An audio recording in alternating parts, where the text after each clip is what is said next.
بسم اللہ الرحمن الرحیم۔ السلام علیکم ورحمۃ اللہ وبرکاتہ۔ یوم عاشوراء 10 محرم کی فضیلت۔ نمبر 1، رسول اکرم صلی اللہ علیہ وآلہ وسلم نے ارشاد فرمایا، میں اللہ تعالیٰ سے امید رکھتا ہوں کہ عاشوراء کا روزہ اس سال کے گناہوں کا کفارہ ہو جاتا ہے جو اس سے پہلے گزر چکا ہے۔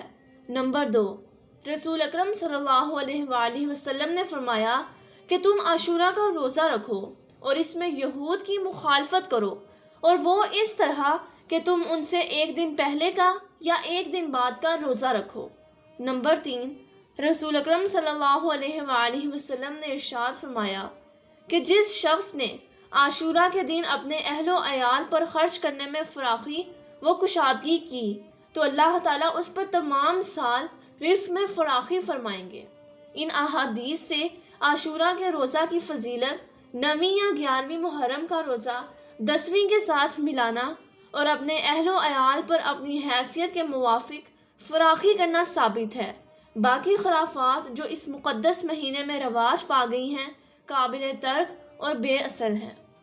اگر آپ کو میری ویڈیو اچھی لگی ہو تو میرے چینل کو ضرور سبسکرائب کریں، بیل آئیکن کو پریس کریں اور آل نوٹیفیکیشن کو آن کرنا مت بھولیں تاکہ میری آنے والی ہر ویڈیو کی اپڈیٹس آپ تک سب سے پہلے پہنچ سکے۔ شکریہ۔